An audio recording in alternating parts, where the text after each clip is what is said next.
आदरणीय सभापति जी, उसी दरमियान उस समय के प्रधानमंत्री पंडित नेहरू जी ने मुख्यमंत्रियों को एक चिट्ठी लिखी थी। उस चिट्ठी में उन्होंने लिखा था, नेहरू जी लिखते हैं, अगर संविधान हमारे, आगे नेहरू जी लिखते हैं, अगर संविधान हमारे रास्ते के बीच में आ जाए, ये नेहरू जी लिख रहे हैं, अगर संविधान हमारे रास्ते के बीच में आ जाए, आगे नेहरू जी कह रहे हैं, तो हर हाल में संविधान में परिवर्तन करना चाहिए। ये नेहरू जी ने मुख्यमंत्रियों को चिट्ठी लिखी।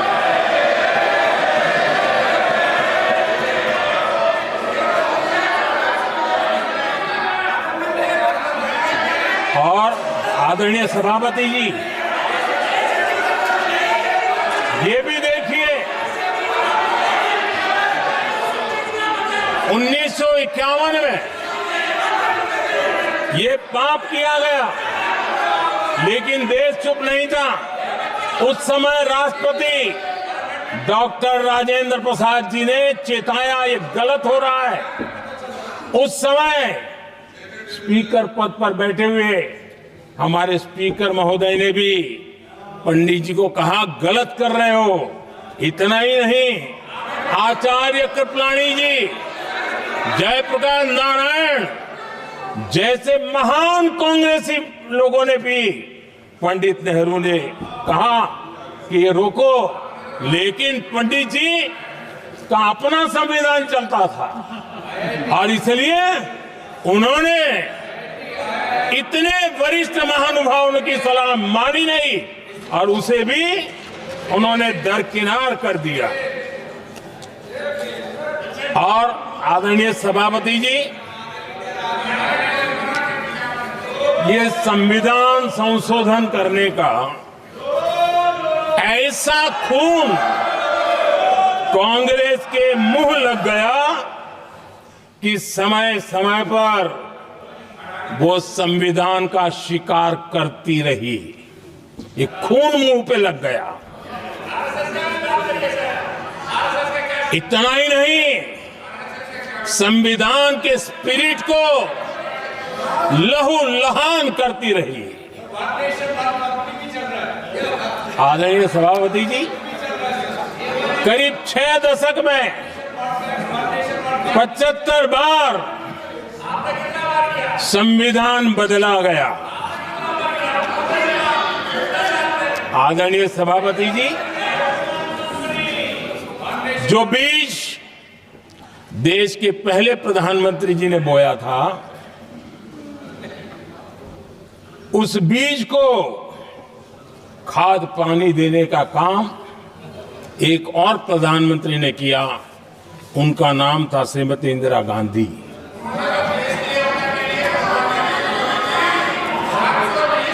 जो पाप पहले प्रधानमंत्री करके गए और जो खून लग गया था 1971 में, सुप्रीम कोर्ट का एक फैसला आया था। उस सुप्रीम कोर्ट के फैसले को संविधान बदल करके पलट दिया गया और 71 में ये संविधान संशोधन किया गया था। और क्या था, उन्होंने हमारे देश की अदालत के पंख काट दिए थे और यहां पर तो किया था कि संसद संविधान के किसी भी आर्टिकल में जो मर्जी पड़े वो कर सकती है और अदालत उसकी तरफ देख भी नहीं सकती है। अदालत के सारे अधिकारों को छीन लिया गया था। ये पाप 1971 में उस समय की प्रधानमंत्री श्रीमती इंदिरा गांधी ने किया था।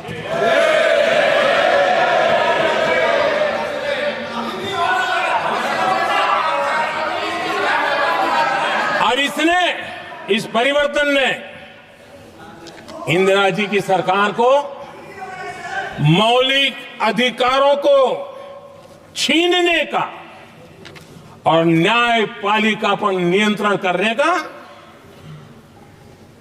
अधिकार दिया, सक्षम बना दिया था। आदरणीय सभापति जी,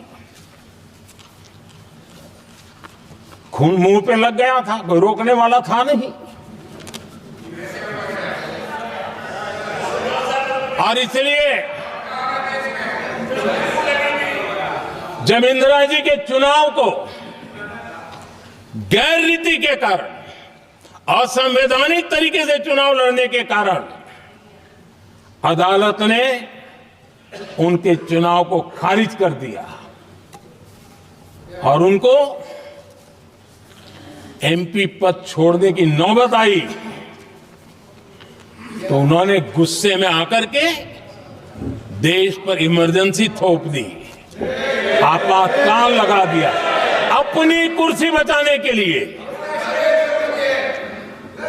और उसके बाद इतना ही नहीं, उन्होंने इमरजेंसी तो लगाई, संविधान का दुरुपयोग तो किया ही किया, भारत के लोकतंत्र का गला तो घोंट ही दिया। लेकिन 1975 में 39वां संशोधन किया और उसमें उन्होंने क्या किया, राष्ट्रपति, उपराष्ट्रपति, प्रधानमंत्री, अध्यक्ष, इनके चुनाव के खिलाफ कोई कोर्ट में जा ही नहीं सकता है, ऐसा उन्होंने, और वो भी रिट्रोस्पेक्टिव किया, आगे के लिए नहीं, पीछे का भी, अपने पापों का भी उन्होंने। और आदरणीय सभापति जी, मैं संविधान की बात कर रहा हूं, मैं संविधान के आगे पीछे कुछ नहीं बोल रहा हूं।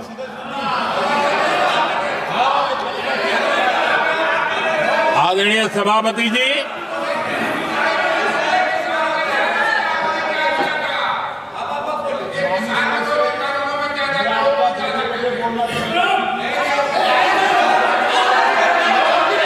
आदरणीय सभापति जी, इमरजेंसी में लोगों के अधिकार छीन लिए गए, देश के हजारों लोगों को जेलों में ठूंस दिया गया, न्यायपालिका का गला घोंट दिया गया, अखबारों की स्वतंत्रता पर ताले लगा दिए गए। इतना ही नहीं, कमिटेड जुडिशरी, इस विचार को उन्होंने पूरी ताकत दी। और इतना ही नहीं, जिस जस्टिस एच.आर. खन्ना ने उनके चुनाव में उनको खिलाफ जो जजमेंट दिया था, वो इतना गुस्सा भरा था कि जब जस्टिस एच.आर. खन्ना, जो सीनियरिटी के आधार पर सुप्रीम कोर्ट के चीफ जस्टिस बनने थे, जिन्होंने संविधान के सम्मान करते हुए उस पीरियड से इंदिरा जी को सजा दी थी, उन्होंने मुख्य न्यायाधीश नहीं बनने दिया। ये संविधान और लोकतांत्रिक प्रक्रिया रही।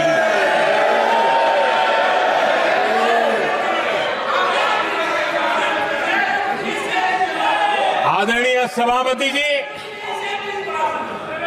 यहां भी ऐसे कई दल बैठे हैं जिनके मुखिया भी सारे जेल में हुआ करते थे। ये इनकी मजबूरी है कि वहां जाके बैठे हैं, उनको भी जेलों में ठूस दिया गया था। आदरणीय सभापति जी, देश पर जुल्म तांडव चल रहा था, निर्दोष लोगों को जेलों में ठूस दिया जाता था, लाठियां बरताई जाती थी, कई लोग जेलों में मौत के शरण हो गए थे, और एक निर्दयी सरकार संविधान को चूर चूर करती रही थी। आदरणीय सभापति जी, ये परंपरा यहां नहीं रुकी। जो परंपरा नेहरू जी ने शुरू की थी,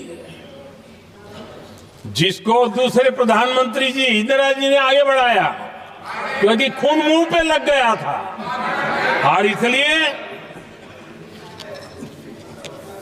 राजीव गांधी जी प्रधानमंत्री बने, उन्होंने संविधान को एक और गंभीर झटका दे दिया।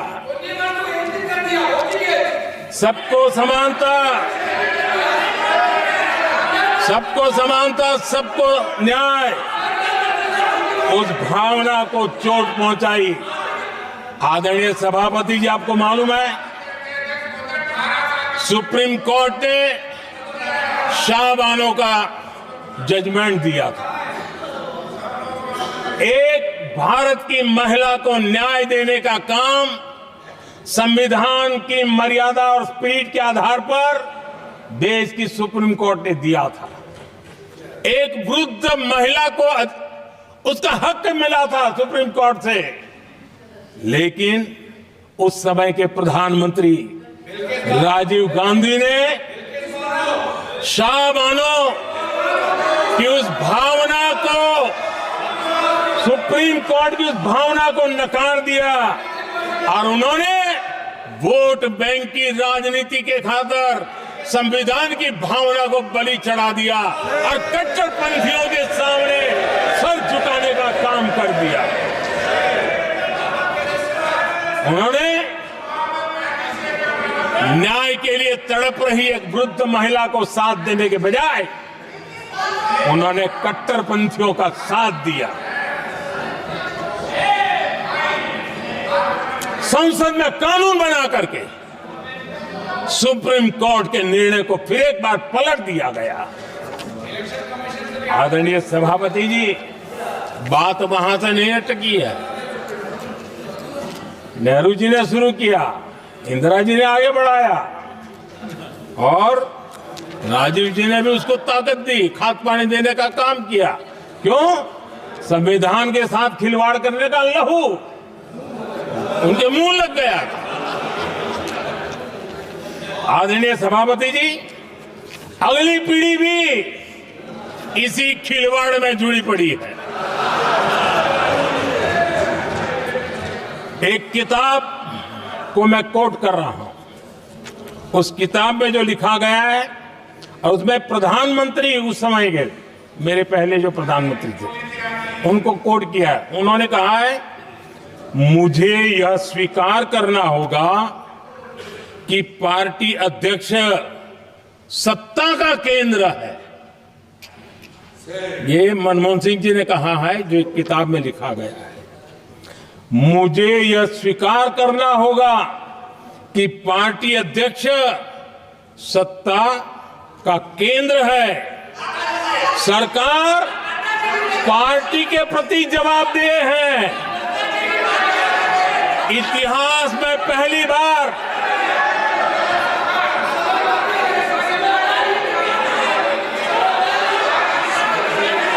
आदरणीय सभापति जी, नहीं, आप सदन इतिहास तरीके में पहली बार ये तरीका बिल्कुल ठीक नहीं है। सदन के नेता बोल रहे हैं, आपको मर्यादा रखनी चाहिए। ऐसे सदन नहीं चलेगा इस तरीके से, गलत तरीका आपका ये।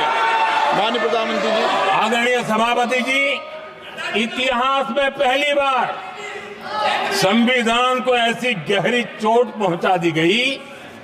संविधान निर्माताओं ने चुनी हुई सरकार और चुने हुए प्रधानमंत्री की कल्पना तक ही हमारा संविधान था, लेकिन इन्होंने तो प्रधानमंत्री के ऊपर एक गैर संवैधानिक, और जिसने कोई शपथ भी नहीं लिया था, नेशनल एडवाइजरी काउंसिल पीएमओ के भी ऊपर बैठा दिया। पीएमओ के ऊपर अघोषित दर्जा दे दिया गया।